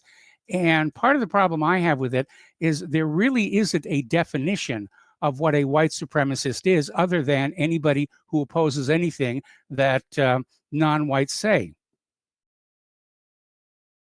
Well, I agree. The topical aspects of censorship, be it whatever, white supremacist, second right, whatever it is.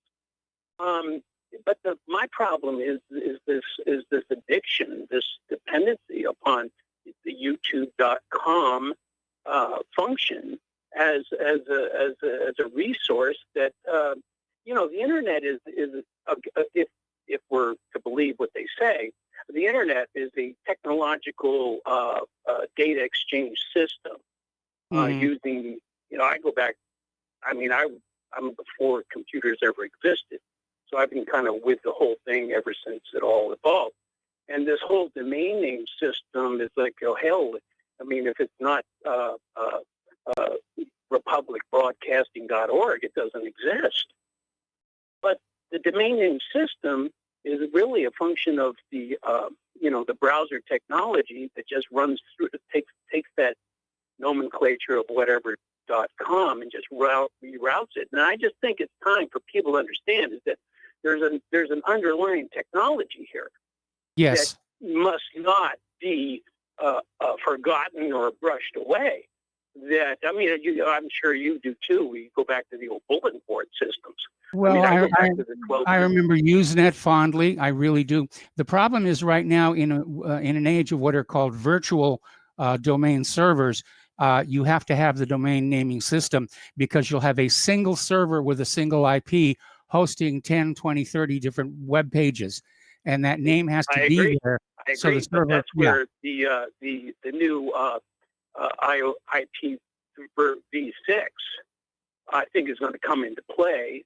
I think IP, we're all under IP4, the four little three number digits separated by dots and whatnot.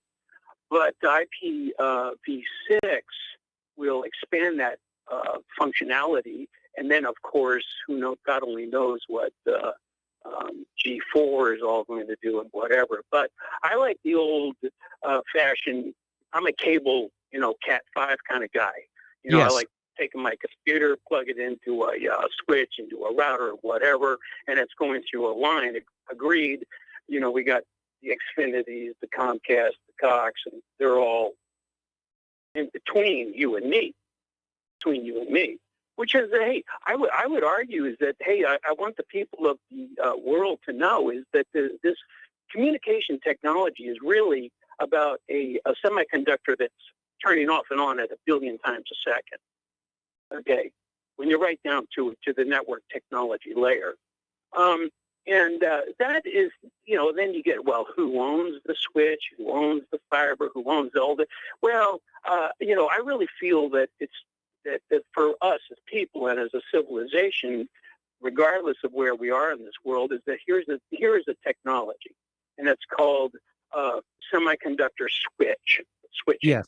And I just saw something in the news today that the government, Trump or whomever, wants to reinvest in semiconductor technology in the United States, which I say is 1,000%. We got to do this.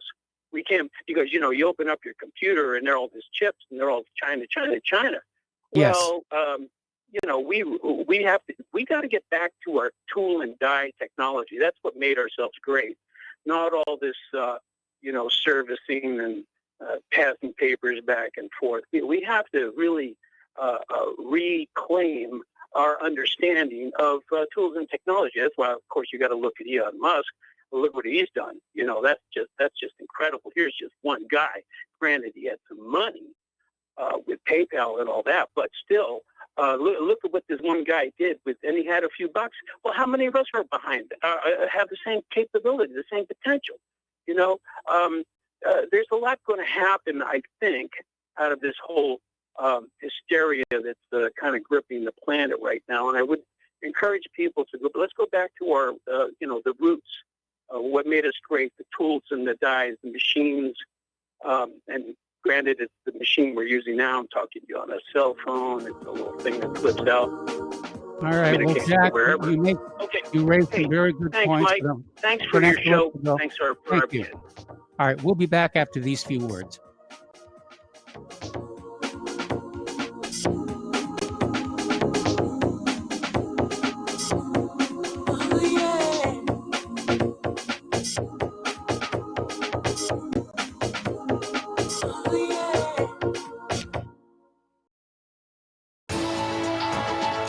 are tuned in to the Republic Broadcasting Network. Visit our website by going to republicbroadcasting.org.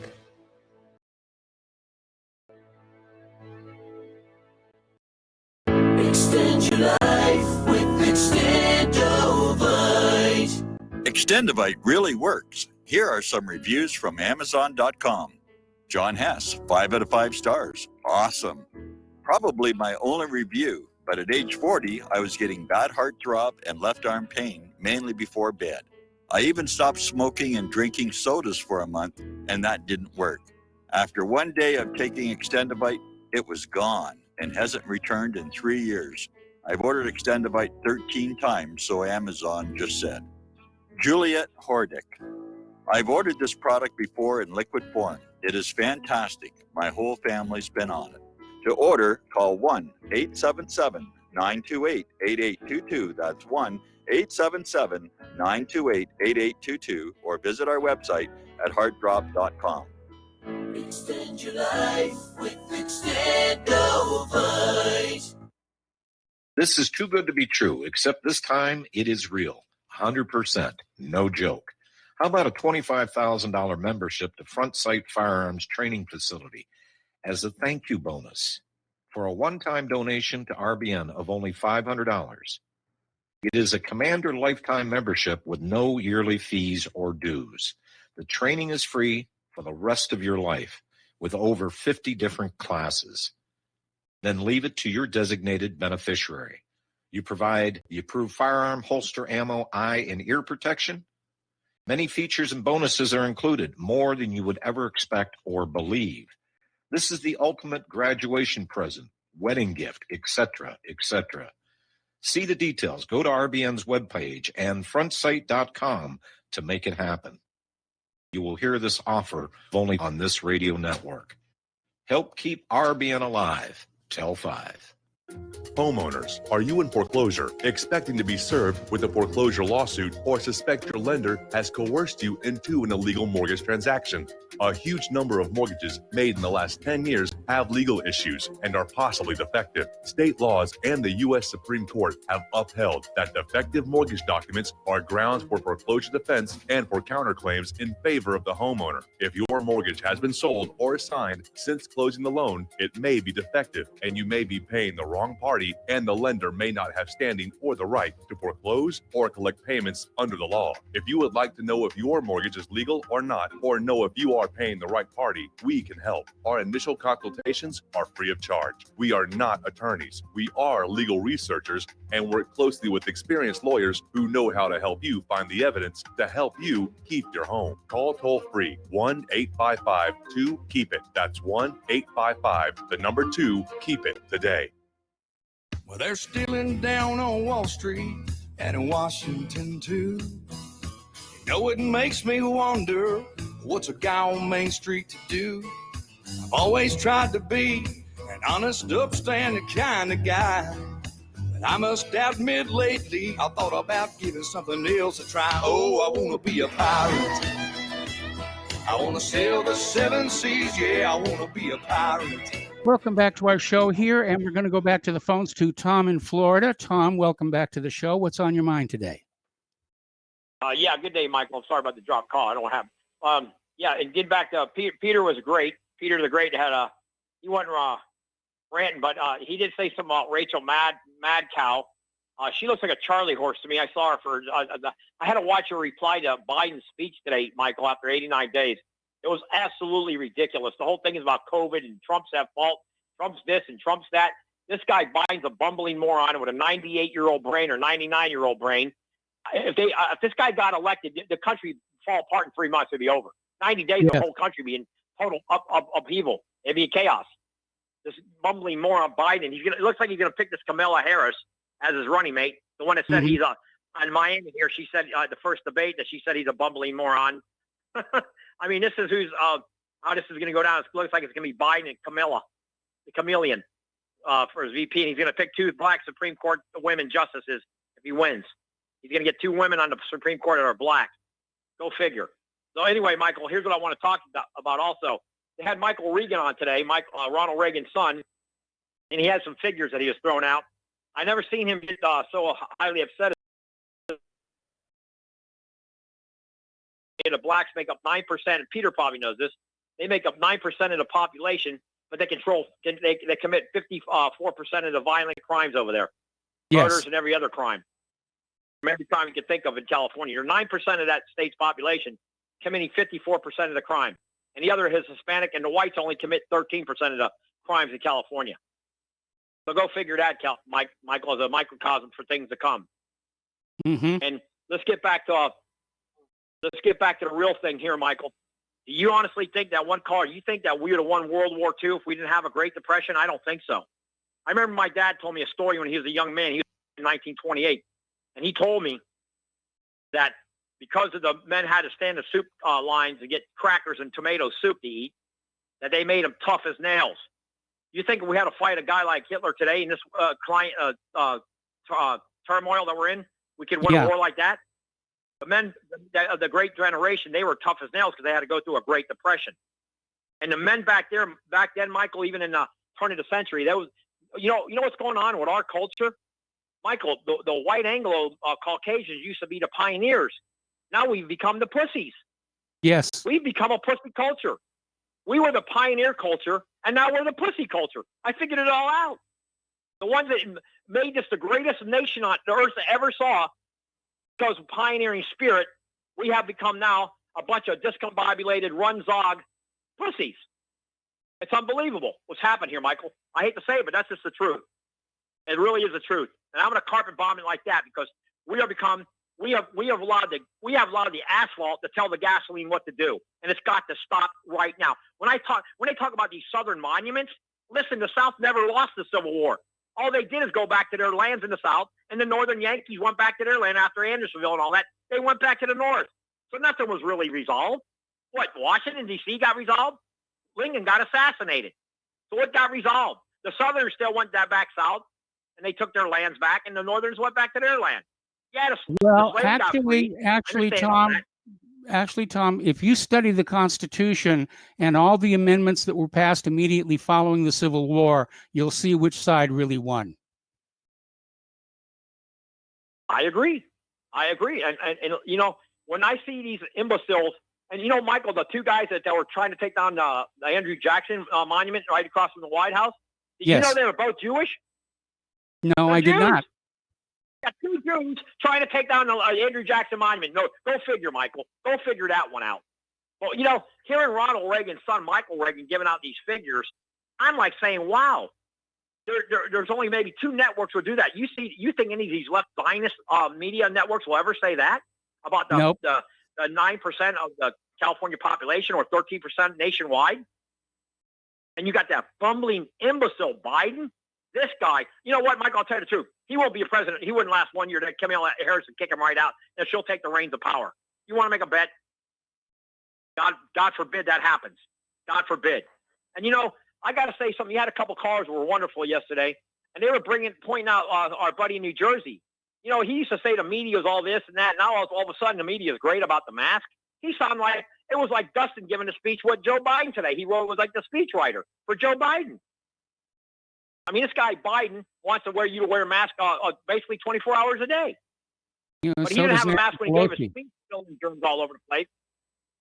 This idiot Biden, you got this Biden bumbling moron speaking. He don't know what he's saying. I mean, it's unbelievable. This guy, he drops words left and right. It's unrelenting what this imbecile is going to do to our country if he got in there. What is insanity? And we don't hear nothing about Hunter Biden, all the millions of bucks he ripped off. He had got three different women pregnant over a 5-year period. I mean, the disgust and the disgrace of these demon rats.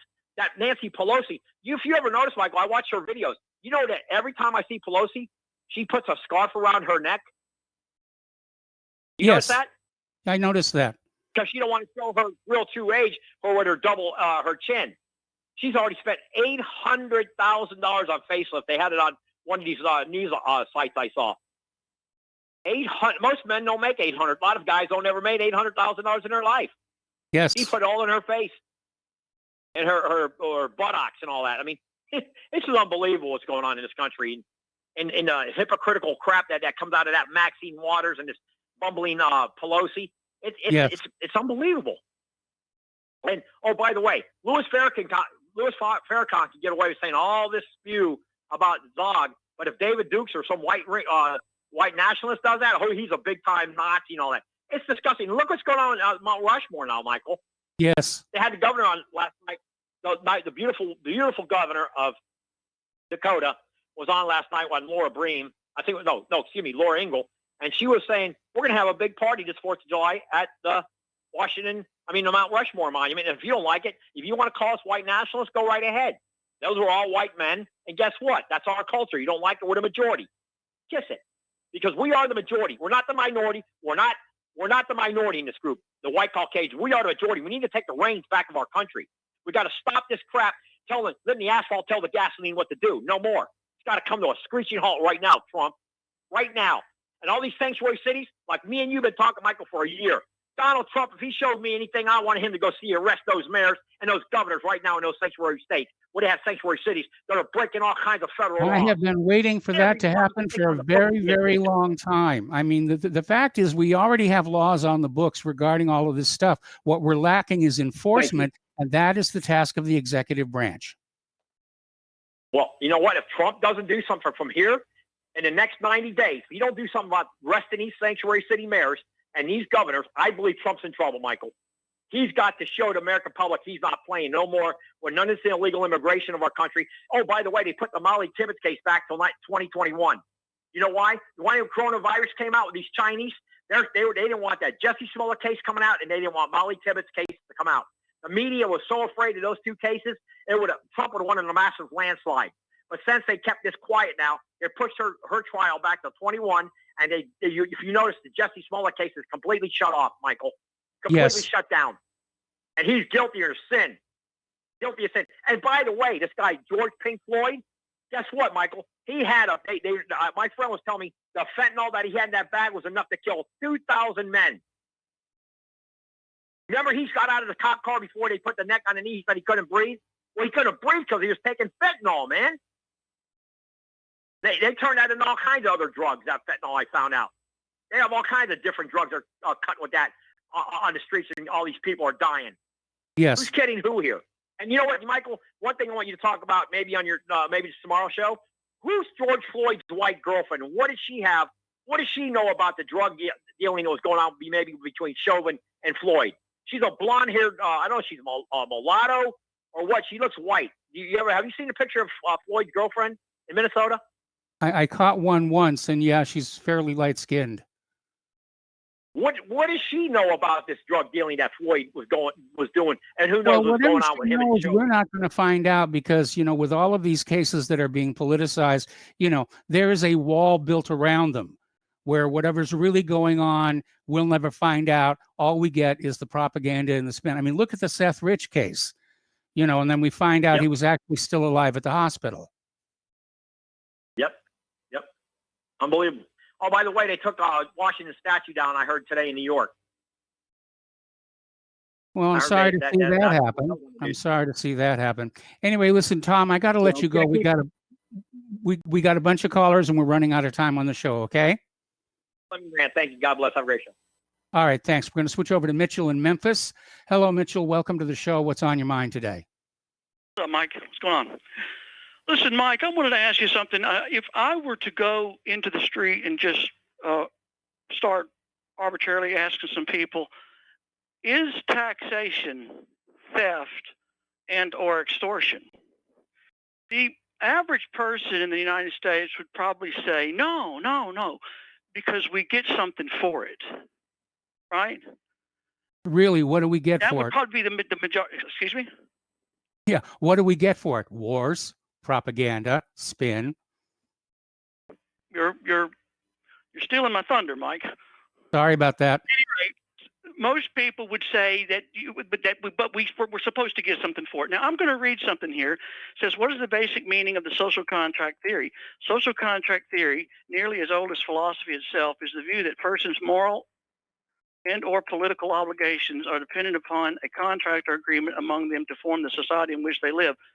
So this is this ideology, and no one signed anything, mind you, but this is this ideology that we have an allegiance or we obey the laws and we pay the taxes. In return, we get the protection and services of the government.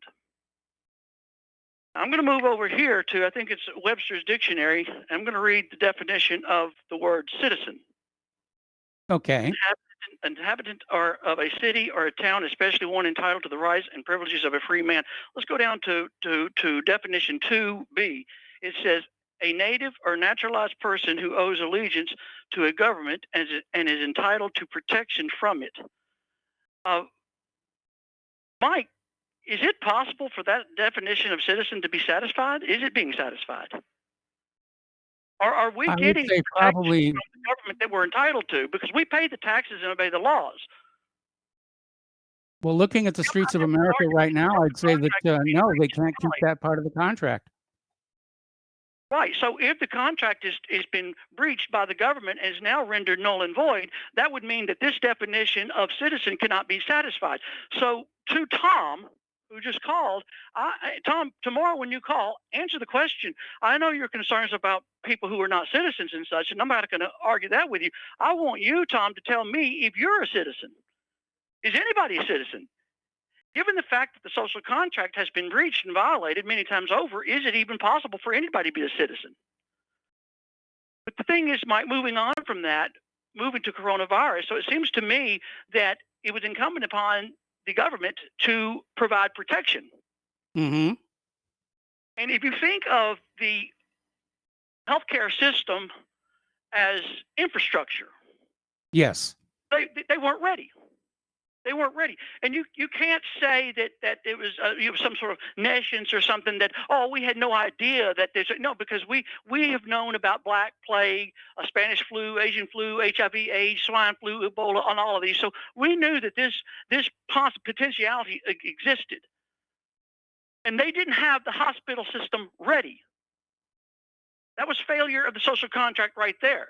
Yes, and that was a quarter of a year ago, and so they weren't ready. And so now here it is, a quarter year later. Well, back then, 3 months ago, they said, well, because, what was it? Neil Ferguson came out and said that's where that new language came from, the spike and flatten the curve and social distancing. It's because the system wasn't ready. We paid our taxes, and they didn't have the hospitals ready. By the way, no, because all the money goes to the war machine. Exactly. Well, but You're right, Mike. I've got it right here. Military, let's see, a C-17A Globemaster III, $328 million per. F-22 Raptor, $350 million per. P-8 Poseidon, $290. Here's the big one, B-2 Spirit, $2.4 billion per. Yes. And you're telling me that the government couldn't have mothballed hospitals at the ready? I mean, the Mercy and Comfort have sailed back to, guess where? The Navy. But the point is, why don't they have ships like that at the ready all the time? And people would say, well, Mitch, that would cost billions of dollars. Well, what is this costing not having the hospitals ready? Trillions. But here it is a quarter of a year later, and they're still not ready. It was never about the concern, Mike. See, it's always about changing the focus. They always change the focus. The concern 3 months ago was, well, we got to flatten the curve. We don't want to overwhelm the hospitals. The hospital shouldn't have been so fragile to begin with. But here, a quarter of a year later, they're still saying people are getting infected, and it could overwhelm the hospital. Why? We should be ready. Where are all the graphs showing us on a county by county basis the readiness and preparedness of each county in regards to the hospitals? And it's very interesting. You can go on Google Maps and you can see 20 to 30 abandoned insane asylums that could have been repurposed, could have been kept at the ready, could have been mothballed, like they mothballed battleships. Every city has army depots where you got millions and millions of dollars of military hardware at the ready, just in case. This really aggravates me that we should have the hospitals ready. I'll tell you something very interesting, Mike. Remember a name that most people remember, and this is rich with irony. What was the name? Typhoid Mary. Yes. Typhoid Mary was once a resident at a hospital, I think, called Riverside Hospital, right there on that little island called the North Brother Island, right on the what is it, the East River there in Manhattan, across from Rikers. and of course north of South Brother Island. But North Brother Island was decommissioned and shut down. It's now a ruin. Yeah. And the government has basically determined, called it, designated it a bird sanctuary. It's all these ruined buildings that could have been usable. It could have continued on as a quarantine hospital, or like what we're dealing with right now. But the interesting thing is they said no humans are allowed on North Brother Island. Now, some of the young kids, the urban speedlunkers, go out and they get video because you can see the broken down, ruined. It's kind of interesting and artsy and so on and so forth. I think they showed that on Mysteries of the Abandoned. What now? Oh, they may have. Yeah. But you understand the irony of this, Mike, that you've got, the government says humans can't go on this what was once a quarantine island, and now we need these kind of facilities right now, and they won't get us ready. They won't get they're basically saying we're not going to spend any money. We're supposed to, per the social contract ideology, blah, blah, blah. We're supposed to be spending things and protecting the people. We're supposed to be doing these things, providing services, defense, and so forth. That's what they're supposed to be. They're taking the tax dollars. We're supposed to be obeying the laws or we will be punished. But they're not ready. And here it is, third of a year later, they're not ready. And what's happening? They're saying, you people can go out and just lose your business. We'll bear the brunt of it. This is insane. I'll say it again, like the Declaration of Independence, it says twice, it's time to abolish the government and start over. Everything Tom's talking about, a lot of what he's talking about is the government doesn't work. So, Tom, that's my Mitchell, I'm sorry to cut you off, but we're running out of time and we've got other callers, so I need to let you go. Thank you very much. And we're going to switch over to Daniel in British Columbia. Hello, Daniel. Welcome to the show. What's on your mind? Yeah, aloha, Mike. I just wanted to reiterate a phone call I did months ago, and I speculated that the U.S. police officers were trained in Israel because I heard this years prior. Yes. There's an actual June 1st, 2020 article from morningstaronline.co.uk. And it talks about hundreds of police officers from Florida, New Jersey, Pennsylvania, California, Arizona, Connecticut, New York, the entire eastern seaboard, were trained by Israeli forces coming to the United States, some of them taxpayer funded, and some of them were funded by the Anti-Defamation League. Yes. And the American Jewish Committees Project, Interchange, and the Jewish Institute for National Security Affairs. So they all paid for this. And also they had police chiefs and assistant chiefs and captains trained in Israel. These junkets were also paid by the ADL. So my question is why this never really got any traction at all. I mean, I kind of answered my own question because the media is controlled by the same people.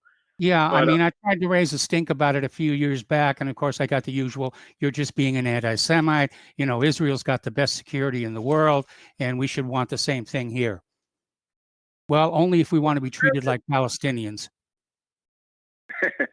that was my next point, because since 2002, this has been happening. And my biggest question is, why would Israel care train U.S. police officers? And I have to go back to when Urban Moving Systems van was pulled over in New Jersey. And they got arrested. They were dressed as Arabs. Yes. They caught explosives in their van. They said to the police officers, we're not your problems. The Palestinians are your problems. Yes. So I'm trying to make this connection where, you know, Israel kind of thinks that we need protection from all these, the booga booga terrorists. Meanwhile, they're the ones pulling these false flags all over. Yes. And this latest thing with George Floyd, just, you know, the whole thing seemed sort of scripted and so forth. We'll never be able to really prove it. Even if you could, just like Sandy Hook, no one's going to believe you, and it just gets buried. They're censoring people like Stefan Molyneux and others, and it's just more of the same. So I think, you know, RBN is a shining beacon out there. I think any of your new listeners or any of your new callers, they should be, giving a donation to RBN and what really happened. And let's try and keep this censorship-free platform open. And I'll leave you to get on with your other callers. Thanks, Mike. All right, thanks an awful lot here. And we're going to switch over to Mark in Florida. Hello, Mark. Welcome to the show. What's on your mind? I just wanted to comment. Thanks for letting me in. That the people need to read Louis T. McFadden's speech of in June 10th, 1932, I think it was. Mm-hmm. That explains it all. People read that speech. That's what's tearing up our country. It's the Federal Reserve System. We are slaves to the banks, and the banks are seizing every bit of property. They're shutting down every individual business, so we have to go to the big conglomerates. Yes. We're going to lose our land. We're going to lose everything. It's the Federal Reserve System. It's killing us, and it's going worldwide. That's why the whole world's in this mess, this lie of COVID lie. Why haven't we been wearing masks for the last 100 years? Because there's a flu. This is ridiculous. They're stealing our stuff. Read McFadden's speech. Get educated and vote them all out. Vote everyone out, from the dog catcher all the way up. A whole new crew. It'll take them at least 2 years to learn how to lie, cheat, and steal. Vote them all out. Oh, I imagine that's an inborn talent for that class of people here. All right. Well, thank you very much. We're going to let you go. We're running short on time. Let's go to Dustin in New Jersey. Hello, Dustin. Welcome to the show. What's on your mind? It only takes 6 weeks to lie, cheat, and steal. Ask that Republican woman who, remember? Yes. The one who was involved in that with the 4 guys, including the intelligence guy with the Republican. I forgot. There was 2 Democrats, 2 Republicans, but they're all involved with the corruption and the insider trading. Remember that? She was only in for 6 weeks, though. It's 6 weeks, maybe less.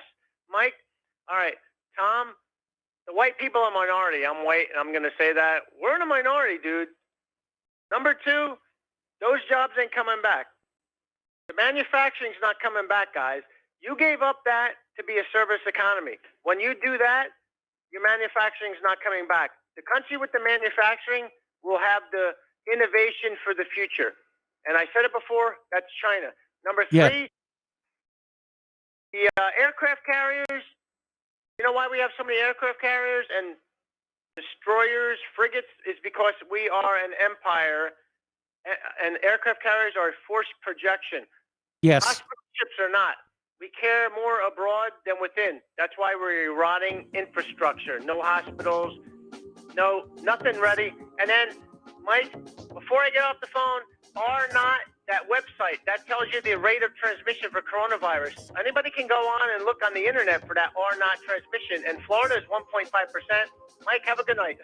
All right. Thanks an awful lot. Stay tuned for John Stadmiller. I'm sure he's got lots of interesting things to share with you. Please spread the word of RBN. Spread the word of whatreallyhappened.com. Please donate. We need your help to stay on the air. Keep doing what we're doing here. We'll be back tomorrow. Aloha, America.